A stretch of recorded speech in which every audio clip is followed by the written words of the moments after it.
You know that dream you keep putting off, the one that's always someday? Well, 2 years ago, I stopped saying someday and I arrived in Bali violently ill and wondering what the hell am I doing here? But over the ensuing 2 years, I've really come to love my life here in Bali. And I just wanted to reflect on some of those experiences, share some of the positives and the negatives that have gone on over the time, and show you exactly what it's like to live in Bali for 2 years. Let's get stuck in. I rarely reflect on what it's really like to live here in Bali, and as the 2-year anniversary of me arriving here passes, I thought it'd be a good opportunity to reflect on the journey and I guess really delve deeply into what the mechanics of living here is like, because it is different to what it's like in other parts of the world. I still remember the feeling of packing up the house, and when the house was absolutely empty, taking a few photos of the house that we were living in, and then realising this is it. We got a taxi to a hotel that night, flew to Bali with hardly any stuff. We'd already packed some things that we wanted to transport, and we arrived into Bali, and by that stage I was violently ill with food poisoning. I was in a cheap guest house here in Sanur, and I just didn't know what the future was going to hold, but I knew that there was going to be something positive happening in the future. It just didn't feel like it at the time when you're so sick. So a bit of my backstory. I lived for 12 years in the city of Bandung in West Java with my Indonesian wife before making the move here to Bali. And that's significant in that, for me, some of the adaptations that you sort of need to do when you move to Bali, I'd already sort of done those 12 years earlier when I moved to Java. And that's part of the battle, is adapting to a new way of life. Prior to that, I had a normal career, a normal job like everyone else did. And over the years, I've done bits and pieces to keep the money rolling in. And I've sometimes gone back to Australia to work. And there, you know, these days, there is always something you can do to earn a bit of money. You can do remote work, or you can go and do seasonal work, or if you've got a big bank balance, just live off the interest, or if you're already retired, you've probably already got a few pennies saved anyway, and that might be enough to see you through. Bali had always been the ultimate destination for me. It had always been on the radar, but one thing after another sort of keeps you grounded in one spot. And for me, we had a house that was hard to sell. We had, you know, administrative issues to deal with when it came to the house. There were actually a range of things that made it difficult for us to move here. And they were legitimate, but at some point you've just got to say, hey, let's not let this get in the way of things any further, and let's just make this dream a reality. And that's what we did. To make it happen, we had to sell almost everything. We actually cleaned out the house from top to bottom, sold most things, threw out a lot of stuff that we had acquired over the years, and you generally do acquire a lot of stuff that you just don't need.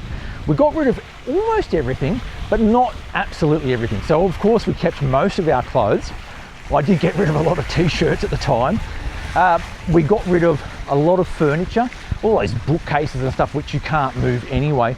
We actually moved with a bit of stuff to Bali that we probably didn't need in hindsight, but at the time we didn't know. For example, we brought a TV with us. We didn't need that because it broke not long after we arrived anyway. We brought a fridge, hasn't been used yet because there's already one in the place that we're staying. We brought a lounge. Now we are using that lounge, but we could have done without it easily. And I suppose the main point about that is that you actually need very little to get started here. If you really need furniture, for example, go and buy it. A lot of places are already furnished. And it's actually part of the adventure, starting with nothing and then building upon that, buying your new furniture, buying some crockery if you need it, that sort of stuff. It's not a big deal. You need far less than you actually realise. We actually chose Sanur specifically, and that wasn't our initial choice. My dream was always to stay in Ubud, and I came on a bit of a reconnaissance sort of mission prior to moving here to see what places really suited me at that time. The Ubud that I remember as a visitor looks totally different when you're looking at it through eyes or through the lens of someone who's going to live there. And the main issue for me was the traffic was just so bad. And that was one of the key criteria. If I'm going to move somewhere like Bali, I do not want traffic. And Ubud cannot be part of the equation when there's so much traffic there. Sanur has its fair share of traffic in places and at times, but nothing like Ubud. So I'm really happy to have settled in Sanur. It's a bit of a boring place, but when you're living somewhere, boring is good. And I guess that's one of the key points, is that if you are coming here to live, really do your research. You might like a place when you come here on holidays, but unless you go through the process of staying there a little bit longer and living a little bit there, you know, not just being a tourist, you're not really going to know. Now, I think most people are going to like Sanur, but if you're a little bit younger, you may love Canggu instead. So you really need to go there with those fresh eyes about what's it going to be like when I live here. Do your research. It's really important to do on the ground research. Don't just turn up and start living somewhere, because it can turn into a disaster. And there are so many people that have hated it here after finding out that it's not really the same when you live here as it is when you come here as a visitor. The main things I like about Sanur are location to the airport, just so easy, really close to the airport. Walkability. The beachfront path for me is the number one thing that I love about this place. I run most mornings, and that beachfront path, which I'm walking along now, is really perfect for me. Now, there are beachfront paths in sort of places like Legian and Kuta and Seminyak and so forth, and that may do the trick for many people. But for me, beachfront path, location, it's sort of a little bit low key. I mean, tourism of course is here, but it's not the same sort of tourism that we see in some other places, and it's a sort of tourism, I think, that fits in well with someone that lives here. It doesn't feel intrusive in any way. So what's daily life really like? Well, for me, the number one thing that is surprising for me is how normal it feels. Like, it feels totally normal. I've integrated and adapted so well. It just feels so routine and so normal to live here. It's not really like living in a foreign country at all for me. Now, that's not to say that it might be different for you, but for me, it's just so easy. Everything's been so good and so simple so far, and so normal. My daily routine is fairly basic, let's be fair. I mean, I get up early, go for a run, have a bite to eat, sit on the couch, watch a bit of TV. I might make a couple of videos. I've been doing a lot of that. If you've been watching the channel, you'll know I've been making a lot of videos. I go traveling to other parts of Bali, really enjoy doing that as well, exploring new places. Getting that sort of daily routine going has been really grounding for me. I think I said in my previous video when I did a 1 year recap, I said that I feel really grounded by that routine. You know, having your morning coffee just sort of grounds you. Or, you know, everyone has their own little routine, but that's my one and I really enjoy that. But to be fair, I actually don't do too much. Like, I don't have a lot of things to keep me occupied. And a lot of people are worried that when they get here, they might go crazy because they've got nothing to do. And if you're the type of person that needs stuff to do, that's going to be a really important thing to get nailed down before you get here, because it can get really, really difficult if you don't have little projects to do. So have a think about that before you move over here as well, because if you arrive here and you're expecting to do things every day, you'll quickly find out that you have to create your own fun. The social landscape here is an interesting one. It's a bit different when you come to a new country, making new friends. It's really different. I'm not a very social person. I might seem friendly on the videos and so forth, and I am friendly in person, but it's not like I need to go out with friends every day and, you know, hang out and all that sort of stuff. It's just not something I do that often. So for me, it's not really a big deal to not really have that many friends here. When I was in Bandung, I didn't really have any friends at all because I was totally isolated.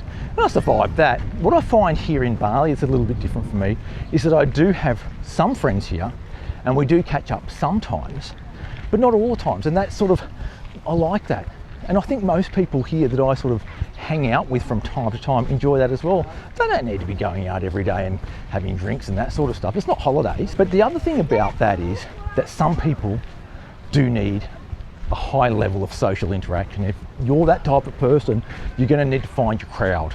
And finding your crowd here, particularly in a place like Sanur, can be a little bit different because it's quite cliquey. And, you know, they don't really like outsiders, and there's this social ranking where if you've only just arrived in Bali, well, you're the newbie and you don't know anything and that sort of stuff. And you'll find that that social hierarchy is really quite odd, and you have to navigate that. And that is quite challenging for a lot of people. I haven't really had to do that because I don't really care. But if you're a social person, you're really going to need to figure that out. That said, there are social clubs of sort, like dining clubs, and there's Facebook forums where people get together and arrange little outings together. And they would be my first sort of pick if I was looking to make new friends and so forth. I'd be certainly going into those events and dining events and that sort of stuff. I wouldn't just be sitting at home on the couch like I normally do. Ever since I've been in Indonesia, I've really liked digging beneath the surface and trying to get past the surface interactions. And I did that while I was in Bandung, learned a bit of the culture there. Didn't learn the local language, but I did get to understand a little bit more about the culture, and that's what I've kind of enjoyed doing here. One of my missions while I've been here is to try and unsurface or uncover some of the different sort of cultural aspects of Bali. And it's actually one of the focuses of the channel, to be honest, is cruising around, saying hello to people, having a bit of a chat, and finding out what lies beneath the surface. Going a few streets back from the main tourist drag, saying hello to people, going and stumbling upon a ceremony. That's one of the things that I've been doing a lot of while I've been here in Bali. And the point about that is that's how part of my time has been taken up while I'm here in Bali, doing the channel, making videos, getting beneath the surface. This channel has actually turned into a key part of my life and a key part of my integration into being in Bali. Now, you don't need to have a YouTube channel to get beneath the surface of Bali. You just need to get out there and explore a little bit, have a bit of a chat to locals, stumble upon ceremonies, and try to learn a little bit about what's going on around you. I think it's really important. I think a lot of people come here and live in their own tourist bubble, and I think that's a little bit, well, for me it's a bit boring and a bit safe, but I think you have a much better experience here when you understand what's going on around you. And that brings me on to language. Language for me is key to having a better experience here. I know most foreigners, when they come and live here, don't learn it, but I think you have to. You don't have to be brilliant, you just have to be able to have a basic conversation. And I think that's really important, to dig beneath the surface and understand what's going on around you. Even really simple things like why the road is being paved the way it is. You can find out a lot by just going and asking a guy, hey, what's going on here? And he'll tell you, and then you sort of understand a little bit more. You don't need to rely on the Facebook forums for, hearsay and gossip. You go and find out yourself. And I often go and speak to people in the local language or in Indonesian to figure out what's going on. Now, I learnt quite a long time ago. I did have lessons, but I learnt on my own as well. And there's a lot of hard yards involved in learning a language, but I highly recommend it if you're coming to live here. At least learn the basics first. You can go and get lessons when you're here. There is a language school here in Sanur. You can really take some deep lessons here, intensive lessons here, and I'd highly recommend that. I think that's, for me, I think it's just one of the important things that a lot of people don't bother doing, but I think you should. A few of the benefits are that you get better prices. No thanks. You get better prices, opens doors to things that you might not otherwise see. You might get invited to a few things that you might not otherwise get invited to, and you start understanding what the hell's going on around you, because a lot of the time it's just really difficult to know what's happening. When it comes to language, I sort of put it this way. Think about your own country, Australia, Netherlands, UK, US. Imagine there's a group of foreigners from a country X, and they set up their little community in your country, but they don't speak any English at all. They just sort of stick to themselves and they do their own cultural things, and you think, you're a bit angry at them. You think, God, you don't even bother integrating. You don't even say hello because they don't know the language. Well, that's what we are when we come and live in Indonesia. I think you do well by at least learning a little bit of the language, even though you can get by without it. I think you need to learn a little bit at least. I think we need to talk about culture shock. Culture shock is real. You know that first time you came to Bali and it was like, wow, what is this? And it feels weird and scary but exciting at the same time. Well, when you come and live here, it's similar. You don't have that same sort of jittery feeling that you have, or the nervous feeling, but you do have something quite interesting, and it's to do with frustration about how things work. Because things are different here. You're in a different country. Indonesia operates totally differently. They have their own rules, they have their own customs, their own ways of doing things, which you may not like, but it doesn't matter if you like it or not, because that's just the way it is. And adaptation to that is really, really difficult for some people. I know for me, one of the problems was when I first moved to Indonesia is that you view everything through your own lens of how it is in your own country. Well, the way we do things back in Australia is like this. Well, it doesn't matter the way that you do them back in Australia, or it's better in Australia this way. And you've got to understand, it doesn't matter if you think it's better or not, it's just different here. And once you accept that things are just different and that Indonesia does things differently, not better or worse, just differently, I think you start to accept things a little bit more. You get less frustrated and you enjoy yourself a little bit more. One of the things that often happens, and I've seen it happen so much, especially if you're on Facebook, people are so frustrated and angry all the time. They live in paradise, and Bali is paradise. They live in paradise and they're complaining all the time. They have not adapted, because what they're thinking about is, oh, when in Australia or in the USA, we do it this way. And the way they're doing it here is hopeless. It's so inefficient. Well, I'm sorry, this is not your home country. This is Indonesia, run by Indonesians, for Indonesians, and you're there as a guest, and that culture shock is something that you really need to try and adapt to. The way that I've done it, I always, in my mind, I have this sort of second voice that says, I never want to become one of those old grumpy guys. And there are plenty of them. I'm not going to become that guy. You see it, like even in the comments sometimes on my videos, like just people get in there and they just whinge about everything. Don't whinge, like just be happy, be positive, try and get past some of those cultural shock issues, because they're only going to make your life worse. And if you don't like it, you've really got to question whether this is the right place for you. I'm not like saying, like, if you don't like it, go home. I'm not saying, I'm not one of those guys, but I'm saying, you know, for the state of your mental health, go and try Thailand or something like that. You might enjoy it more. I think it's important to talk about practicalities. The first practicality, of course, is visas. My visa situation is pretty simple. I'm married to an Indonesian, so I get a residency visa or a residency permit as part of being married to an Indonesian. For you, it's going to be different, and there are a range of different visas open to you. Now, I won't list them one by one, but some of the main ones that most people find useful are retirement visas, if you're old enough, and you need to look at the specifics of that. I think it might be a 60-year age limit now, but it used to be 55. Don't quote me on it because I'm not a visa expert. There's a digital nomad visa, and then there is, I think they used to call it Sosial Budaya visa, basically a social cultural visa. I'm not sure what it's called now. They use something a little bit different to sort of explain these visas now, but that visa more or less is still in effect. I suppose there are two key points about the visas that you need to keep abreast of. That is, you need to do your research first. Do some really good research on the type of visa that's going to suit you. You may do better if you go to an agent who can help you navigate the whole process, but it will cost you a fair bit of money to do that. The other thing to note is that visa regulations change regularly, and especially over the past 5 years, they've changed a lot. And that's why I'm not really up to date on exactly what's what at the moment, because things have changed so much. Even the systems that you use have changed so much. So a lot of it now is electronic, and it's much better and much easier for you to get your visas than it used to be. Now, the point about that is that sometimes the computer system doesn't work as well as it should. And I actually overstayed my visa earlier this year, and I had to leave the country and pay a fine because I wasn't able to log into the visa system to extend my current permit to stay here in Indonesia. I had to leave the country and figure it out while I was overseas.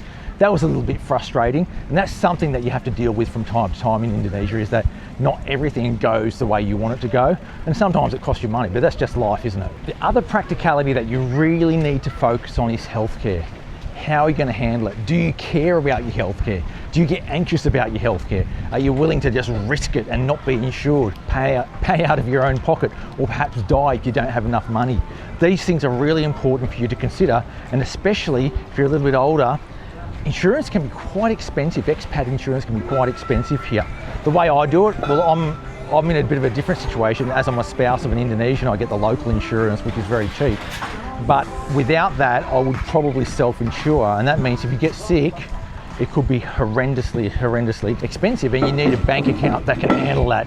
You know, like, for example, if you have a heart attack, well, it could cost you $50,000 to be fixed. That said, the hospitals here in Sanur are pretty good. People have different opinions about it, but until you really go and check it out for yourself and you have a major drama, you're not going to really know. And if you are concerned about healthcare, I'd actually go and speak to the hospitals yourself. Go to a hospital, ask what sort of facilities they've got. Can they handle heart attacks? What sort of procedure do they have in place? If someone rolls up with a heart attack, what are they going to do? What happens if you have a stroke? Do you have XYZ facilities? The things that you worry about, go and ask them about it. They'll help because they're commercial enterprises. Let's talk about money. It's really important to know how much your budget is, how much you're willing to spend, and what things cost here. Now, you can get away with a really, really simple budget here. You can live very cheaply if you want. But for me, I've actually just done a video, and I'll put a link in the description below, about my exact costs over the past year. And I spent about 388 million rupiah over the course of a year, which is a lot of money. More than I expected, and a hell of a lot more than I would have spent in Bandung in West Java. But the lifestyle here in Bali allows you to have a nice mix of Western and local lifestyles, and those Western products and quality products are really going to cost a lot of money. But if you wanted to live cheaply, you can. And I've had people comment that they live for 20 million rupiah per year for rent, whereas my rent is 125 million rupiah. So you can, it depends on what your budget is, and then you can sort of scale your lifestyle depending on how much money you've got. But I mean, as a basic thing, for two people, 388 million for a year, you can have a pretty good lifestyle for that. If you want to spend less than that, you can definitely do it. Even in Sanur, you can definitely do it. Maybe you'll need to go further afield if you've got an even tighter budget than that. An example, like my biggest expenses are food, and that's because I do a lot of takeaway. Like, I at least have one meal every day that is bought from outside. And then, my breakfast is cheap. I have coffee almost every day, and Susan has some sort of juice. Well, those costs add up. Like, I spend like almost 4,000 a year or something. I think I added up, 40 million rupiah per year on coffee and drinks. Like, it's an enormous amount of money. And then I go and have coffee at home. I could just wipe out that one every morning and then just have it at home, and it'll cost me nothing, but I don't want to. And that's the thing. If you want to have a really nice lifestyle, easy as, but you're going to pay for it. If you want to do it cheaper, well, of course you can do that as well. So it's not about just trying to save money, is my point. If you've got a bit of money to spend, come and spend it here. Locals will love you for it, that's for sure. The last point about prices over the past 2 years is a lot of people have been telling me that prices have gone up incredibly over the past 2 years. And that's true when it comes to housing, but all the other prices for me haven't gone up any more than they have anywhere else in the world. There's been a bit of inflation, but not massive. Housing's gone up for sure. But other than that, I think it feels pretty much the same as it always has done. The thing about Bali though, over the past, say 20 years since when I first came here, is that your options for really high quality stuff has gone up massively. And a lot of people really choose to go and have, for example, a specialty coffee that costs 40,000 rather than the old black coffee with the sludge in the bottom, which would have only cost 5,000. That's changed a lot in Bali, but you can still get those cheap coffees. Like, I had a coffee like near my house like a couple of weeks ago for 3,000. So the cheap stuff is still there. It's just that when you see the really nice stuff, you want that too. That's just how it works, isn't it? So your options here are just from the very expensive and high quality to the very cheap. It's still there. So let's talk about the future. Do I see myself in Sanur in 5 years' time? Well, yeah, I do. I don't see myself being here forever if housing costs still go up. I'm only paying rent on a 2-yearly basis at the moment, and if housing costs go up significantly, I won't be able to afford to be in Sanur anymore. So that's the thing that's sort of in the back of my mind. I will move if I need to, if things become too expensive here. But other than that, I absolutely love it here, and I just don't see any need to move for any other reason than it might cost too much. But even then, I think I could downscale. If I found that I couldn't afford a proper house anymore, I could downscale into a smaller apartment that I could afford. So even then, like, Sanur just makes sense to me. The other thing is that I do make frequent trips back to Australia. It's like jumping on a bus for me, absolutely no drama. So I can see myself doing that in the future as well, back and forth, back and forth. That's what I'm doing now. I do frequent trips outside the country to different places for holidays and that sort of stuff. I can see that continuing. I'm not just going to be sitting down here doing nothing. Yeah, I can see the future being quite bright as far as that goes. And Bali is just so well connected that, you know, you can go so many different places from here quite easily and at a fair price too. I can definitely see myself doing work trips in the future. So I have done work trips in the past from Indonesia. I can see that happening in the future as well if I need a little bit of extra cash. Absolutely. I mean, that's just so doable, especially if you're from some place like Australia where it's so close. You can always nick back and get a few dollars if you need it. And I can see that happening in the future as well. And that's why being in Sanur is so perfect. It's so close to the airport. So what are the key takeaways after being here for 2 years in Bali? First of all, do your research. Make sure you come here first and have a look around, see what you like, what areas you like. See it with the lens of, hey, I'm going to move here. Research your visas, do your budget. Start tidying up your own home, getting rid of stuff. Come here on your own recommendation, not someone else's. Do your own research. Make sure you're here for the long haul. If you're going to do it, it's not just about nicking over here and just letting things roll on. Have a bit of a long-term vision, and that means doing things like taking some language lessons, trying to adapt a little bit more. I mean, you can just live like, you know, like you would in your home country here. But if you have that long-term vision, you'll have a much more fulfilling experience here. Make sure you've got your healthcare sorted out before you arrive. Culture shock is real. Be prepared for it and have that little voice in the back of your mind saying, I am not going to become one of those people. If you're considering coming on this sort of journey like I've done over the past 2 years, give it some good thought. Once you get here, you'll know pretty quickly if it's the right decision or not, honestly. You'll get a pretty good feel for that. For me, absolutely the right decision. Absolutely. I love it. And I think most people will if they make the decision to come here. Make sure you do it legally. Make sure you respect the local people, the local culture, the local customs. So important. You don't want to be one of those grumpy old foreigners here, you know, going off every 5 seconds. And most importantly, do your research. I think you're going to love it. I love it. Thanks for coming along for the ride today on my 2-year anniversary of being in Bali. And thank you to all the members who have recently signed up. It's you guys who make this sort of content possible. I really appreciate your support. Thanks for watching. Make sure you hit that subscribe button to keep up to date with all things Sanur and the rest of Indonesia. I'll catch you next time, and sampai jumpa.